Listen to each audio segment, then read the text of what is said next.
หลายคนก็ถามเขามาประมาณแบบว่าเซาเคสสาเหตุที่ยังบ่ทันได้ไปฝั่งไทยเนาะบ่แม่นยังท่าอ้ายเพิ่นบ่เพราะว่านัดกันเดือน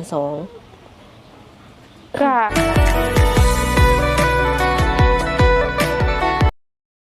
โดยสบายดีโดยสวัสดีสบายดีสาวเคทุกคนป้าโดยโตเนาะมื้อนี้เปิดภาพมาก็คือผู้เจ้าผู้งามเลยนะทุกคนเลย โดยวันนี้งามวันนี้อืมอืมอืมธรรมดาสาวเคเจ้าสิไปไทยบ่อืมมื้อเช้านี้ไปขึ้นเฮือนแบบหมู่หั้นนะแบบเขาเจ้าเฮ็ดบุญบ้านนะอืมโดยโอ้นี่คือแต่งโตวไปแบบว่าขึ้นเฮือนใหม่เนาะแม่โอ้โดยจังพอจังว่า รู้สึกว่าผู้เจ้าผู้งามเนาะทุกคนเลยโดยอืมอืมอืมแล้วสิไปใส่ต่อบ่สาวเพชรกะมื้อแรงอาจสิไปงานบุญเนาะงานบุญโดยบุญหยังบัดนี้กะบุญประจำปีบ้านเนาะเดือนใหม่เดือน3ออกใหม่3ค่ำหั้นนะอืมโดยอันที่อันเจ้าเว้าในคลิปก่อนๆนะ แม่นแล้ว อันที่ว่าสิอยู่หลินบุญก่อนประมาณนี้ โดย บุญบ้านนี่คือแบบก็เจ้าจัดใหญ่บ่แต่ละ กะ ปี ใหญ่อยู่ อืม โดย ก็มีแบบว่าวงดนตอกดนตรีบ่หรือแบบใด ปีนี้อาจสิยังบ่มีเนาะแต่ก็ใหญ่หลายคนหลายอยู่แหละตอนแรกโดย สิลงกับไผเลยได้ครูละบ่ บ่ ยังบ่มีเด้อโดย ยังบ่ทันได้ครูลงอยู่ ยัง อืมเออเป็นอะไรซะคือแบบสิว่าในเข้าก็คือถ่ายทำแบบหลายคลิปแล้วเนาะ โดย ลงช่อง YouTube แบบว่ามีสิว่าในคนเข้ามาแบบเพิ่มอยู่บ่สังเกต ก็มีเนาะ อืม โดย แต่ละคนที่เข้ามานี่แบบตรงสเปคเจ้าอยู่บ่ ก็ ยังหาก็คุยกันนะ ยังบอกบ่ได้เนาะ อืม โดย หักร่วมๆแล้วเบิ่งนี่แต่ละคนนิสัยดีบ่ นิสัยดี กะเว้าจ้าแบบสุภาพบ่ แม่นว่าจาสุภาพ เวลาเว้านี่คือเว้าให้เกียรติอยู่บ่เลยให้เกียรติกันอยู่บ่ กะให้เกียรติกันอยู่ อืมอืมคนลาวมีบ่คนลาว บ่ อืมส่วนหลายมีแต่คนไทยบ่ แม่น โดย โดย จักว่าสิได้เป็นสะใภ้ไทยเนาะ โอ้ยเนาะ อืม ครับ ชอบไหมล่ะบ่ภาษาไทย กะได้ โอ้ ถนัดเลย อืม เออ ลองสมมุติสบายดีเอาภาษาไทยว่า สวัสดีค่ะ เอ้ย น้อยหนึ่ง เออชื่อว่าในภาษาต่างประเทศได้บอกแบบภาษาอังกฤษหรือว่าภาษาจีน ภาษาอังกฤษ morning จะประมาณนี้ โดย โดย อืมว้าลมแต่เนาะ แม่ง อืม มันนี้ร่มเนาะทุก ค เจ้า วัน โดย เอาไว้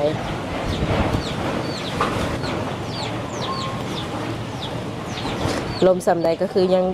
สวยคือเก่า โดย สำหรับคนส่วนในปกติจะเห็นแต่เพิ่นในลุคที่แบบว่าอยู่ทงไห้ทงหน้าประมาณนี้เนาะ แม่ สักเครื่องบ่ให้อยู่เฮ็ดกิน แม่นแล้ว บัดมามื้อนี้ก็คือมาเห็นเพิ่นอยู่ในลุคแบบว่าออกงาน แม่ ก็เลยว่าขอสัมภาษณ์เพิ่นแน่ว่าซั่นเนาะอยาก โดย ถ่ายทำให้ FC ได้เห็นนํกันว่าเวลาเพิ่นแต่งตัวออกงานนี่เป็นประมาณไหนนะ โดย อันนี้คือปกติก็แบบแต่งจัดเต็มบ่นี่ว่าหรือว่าธรรมดาอยู่ตอนนี้ ตอนนี้ก็คือจัดเต็มแล้ว อ๋อ โดย เออซ้อมไว้เนาะบางเทื่อ โดย ได้เป็นอันเจ้าสาวใน แม่ ตอนห ใน น้า อนาคตนะโดย เออตอนนี้นี่แบบมีแววแบบเฮาสิได้สละโสดอยู่บ่ อืมคิดว่าอาจจะมีแววเนาะ โดย โดย โดย นี่อ่ะ FC สิบ่ได้ตัดสุดถาบ่บัดนี้เนาะ โอ้ยดาวจังหวะเด้อ สมมุติเด้อแบบสมมุติว่ามีข่าวดีหรือว่ามีงานมงคลเนาะอย่างเช่นแบบงานแต่งเจ้าประมาณนี้ โดย อันนี้สมมุติซื่อๆใน FC เด้อ โดย สมมุติว่าเจอคนที่ใช่แล้วก็จัดงานตรงงานแต่งคิดว่าจะเชิญ FC ทาง YouTube มาร่วมนำบ่ที่เพิ่นติดตามเฮาอยู่ กะอาจสิส่วนเนาะโดย อืม เพราะว่ากะสำคัญอยู่ เออ โดย เพราะว่าเพิ่นก็ติดตามเฮามาเนาะ โดยแม่นแล้ว บางคนก็คือว่าอะไรเพิ่นอยู่ใกล้เพิ่นอาจจะมาร่วมงานนำก็มี โดย เออคือไปฝั่งไทยนี่ยังบ่ทันได้ไปเถื่อบ่ตอนนี้ ตอนนี้ยัง อืม โดยกะยังอีกดนอยู่หั่นแหละ วันเกิดก็ยังบ่ทันได้จัด เออ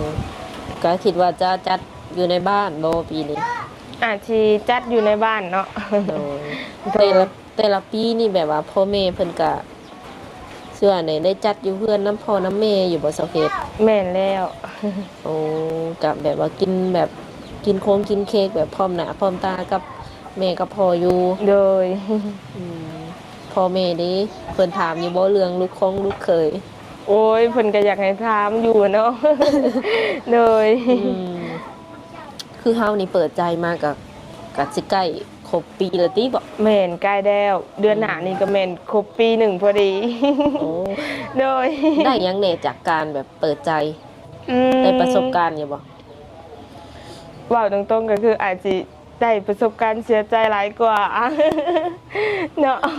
เป็นแบบใด ก็ ลองเล่า ก็ ให้ อาจ ซี จะแบ ฟัง บ หน่อย ผิดหวังเรื่องความหักอะไรประมาณนี้ แบบไม่ความหวังแล้วก็จากไปอย่างประมาณนี้อะนะ โอ้ โดย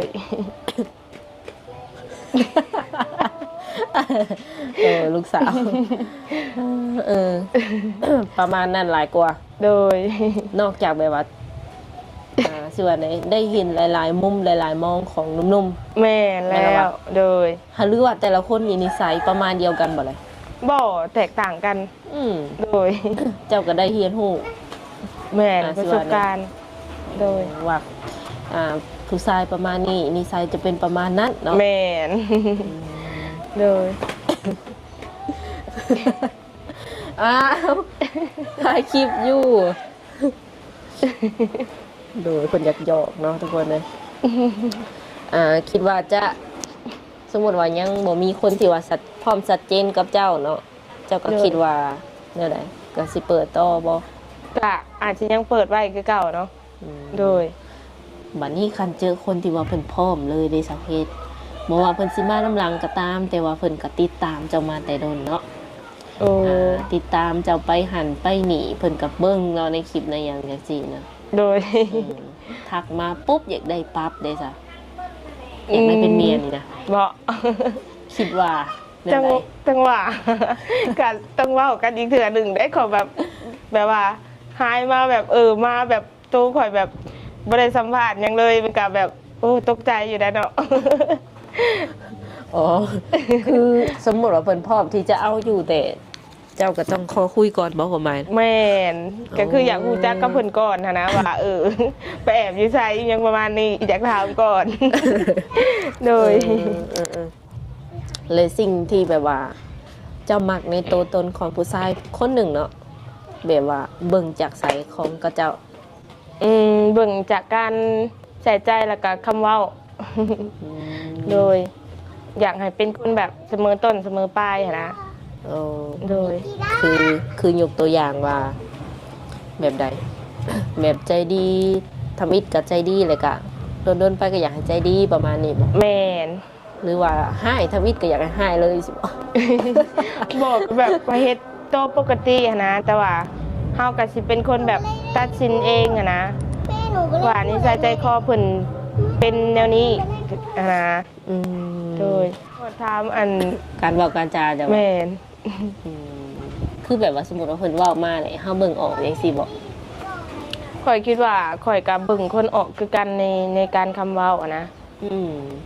แต่ก็ต้องเว้ากันแบบโดนๆถึงสิแบบรู้จักนิสัยเพิ่นประมาณนี้ อืม เลย อืมประมาณ ประมาณจักเดือนจังสิฮู้ว่าคนนี้แบบนิสัยดีหรือว่าบ่โอเคจังซี่นะ ก็3-4 เดือนขึ้นไปก็อาจสิเริ่มฮู้แล้วเนาะ อืม โดย เพราะว่าเพิ่นเปิดใจมามันก็ใกล้สิครบปีแล้วประมาณนี้เนาะ โดย สีแบบว่ามีประสบการณ์บ่น้อยก็หลาย โดยแม่นแล้ว โดยตั้งแต่เปิดใจมามี FC มาหาจักเทื่อแล้วสังเกต มีอ้ายคนผู้หนึ่งเพิ่นมาจากสุรินทร์บ่หรือใดๆนี่แหละ เอามา เพิ่นแบบแอบมานะ แบบว่าบ่ได้บอกบ่ได้กล่าว โดย มาหาอยู่ไสนะ มาหาอยู่เฮือนแบบเพิ่นไปแบบไปเอาเครื่องแบบแจกเข้าเจ้าหั้นนะแบบพอดีเพิ่นกับเมื่อเฮือนแบบให้พ่อกับแม่นำหั้นนะ โดย โดย ตอนนั้นเจ้าอยู่บ่ ก็บ่อยู่เขาอยู่ไทย โอ้ โดย เอาคือแบบว่ามาเซอร์ไพรส์ซื่อๆซะเนาะ ก็เพิ่นเว้าว่าบ่ได้ตั้งใจมาหาเพิ่นว่านั่นนี่นะ อืม ก็เลยมาเลยคิดว่าอยากรู้จักบ้านชาวเคสมานี่เพิ่นว่าโดยโตบ่อยู่ก็สิไปเพิ่นว่านั่นนี่นะ ตั้งแต่เปิดใจมาว่าซั่นซะเนาะ โดย คือว่าในก็ช่วงนี้ก็สิแบบอยู่กับซาวเคสค่อนข้างว่าหลายแน่เนาะเพราะว่า บ้านใกล้เฮือนเคียงก็คือ โดย ไปหาเพิ่นแบบได้ประมาณนี้หั่นน่ะเนาะ โดย อืมสำหรับสาวๆคนอื่นก็คือไปคือเก่าแต่อาจจะบ่หลายเท่าซาวเคส โดย ส่วนนี้ก็คือติดตามเพิ่น เป็นพิเศษ เป็นพิเศษ โดย ไปหันไปดีเนาะ โดยเป็นแล้ว อืมคือแบบว่าเป็นคนประมาณไหนแบบมักตื่นเช้าตื่นหยังอยู่บ่มาอยู่ ก็ บ้านนี่ อยู่พี่ก็มักอยู่แต่ถ้าหนาวแห้งก็อยากตื่นสวยๆหน่อยๆเนาะประมาณเถื่อกับ7 โมงมีประมาณนี้ โดย อืม เมื่อเช้านี้ตื่น5 โมงครึ่ง โอ้ โดย แต่ดึกแต่เช้าเนาะ โดย ขนาดยามหนาวได้นี่ แม่ เออตื่นมาแล้วเฮ็ดหยังนึ่งข้าวบ่ การหนึ่งเขาโดย อืมแต่งอยู่ครัวกินได้บ่ กาได้ เอ้าพร้อม ตอนไลายก็เห็ดเนาะตอนแรกก็เห็ดนะ อืม โดย แซ่บเนาะ กาแซบอยู่เมนู เมนูมุกป่า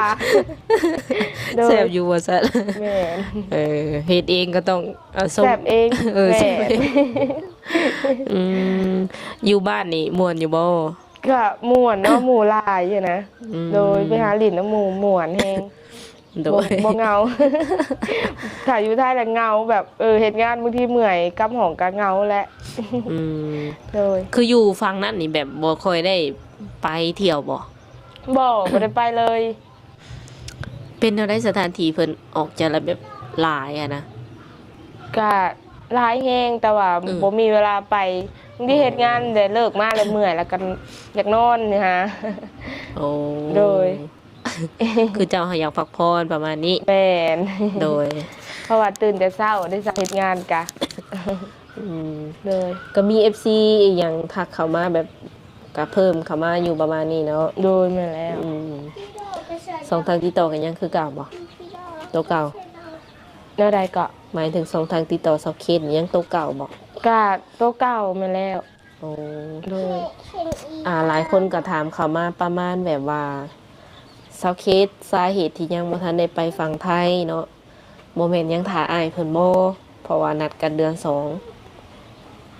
กะหมู่ฮู้คือกันเพราะว่าตอนนี้บ่ได้คุยกันแล้วนะ อ๋อ โดยคันสิว่าถ่ากะสิบ่แม่นที่ว่าเพราะว่าเฮาก็บ่อยากคิดไปผู้เดียวหั้นนะ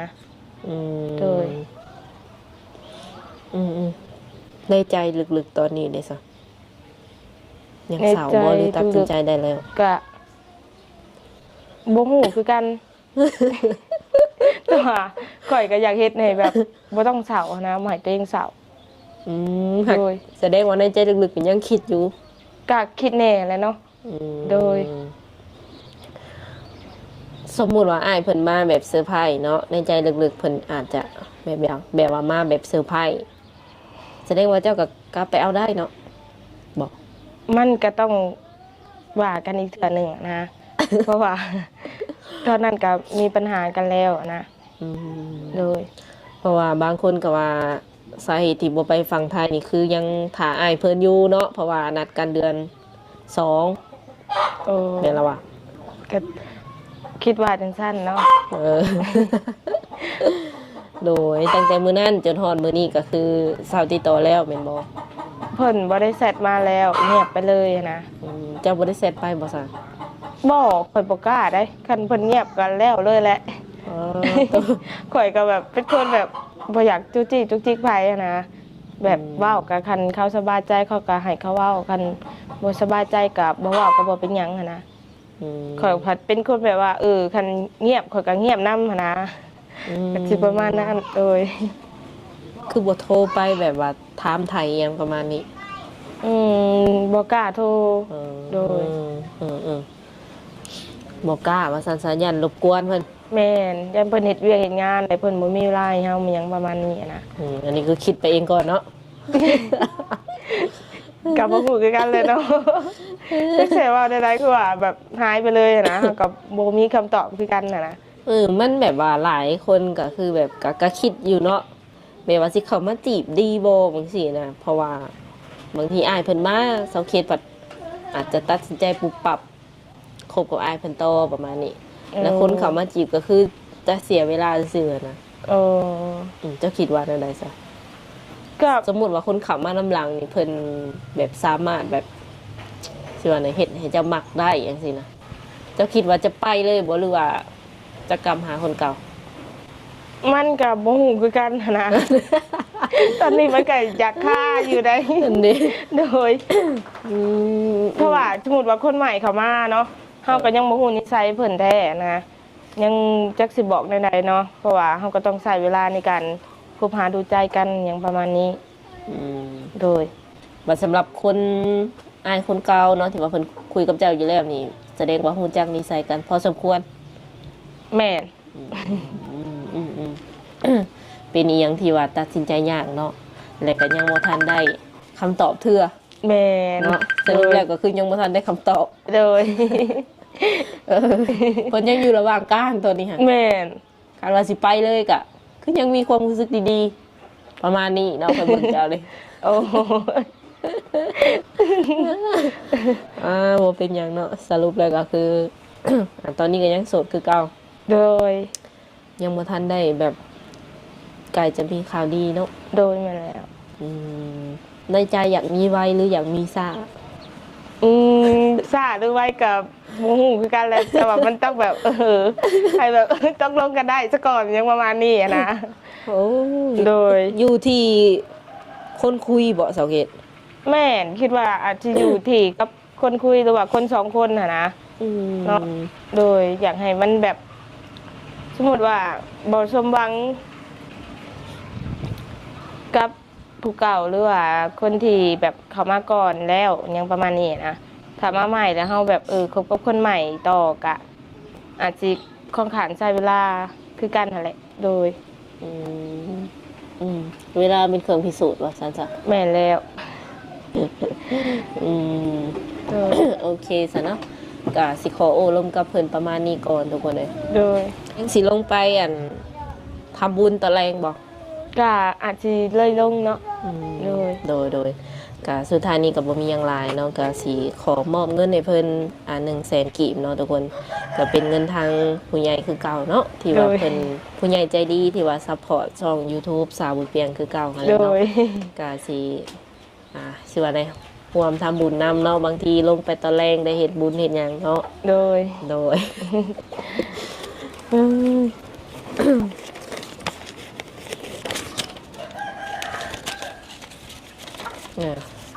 100,000 กีบเสาเคส โดย ขอบใจเด้อ อืม 100,000 กีบอ้ายเพิ่นมาให้เนาะ ขอบใจเพิ่นแล้วอวยพรให้เพิ่นเด้เนาะบางทีสิว่าได้ โดย ขอบใจเด้อ ถ้าให้เซาเคสซำนี้ก็ให้กับเจ้าหลายกว่าเก่า โดย นอนก็ให้ได้เงินหมื่น ตื่นก็ได้ให้ได้เงินแสน โดย ให้ได้บุญละ ร่ำรวยแม่นแล้วก็มีโชคมีลาภอะนะ อืม โดย ให้ได้ สุ บุ ข ญ ภาพ หลายๆ แข็งแรงแม่นได้บุญหลาย โดย โอเคสำหรับคลิปนี้สาวบนเตียงกับสาวเคสจะได้ขอตัวจบไว้ก่อนเด้อสบายดี โดยสบายดี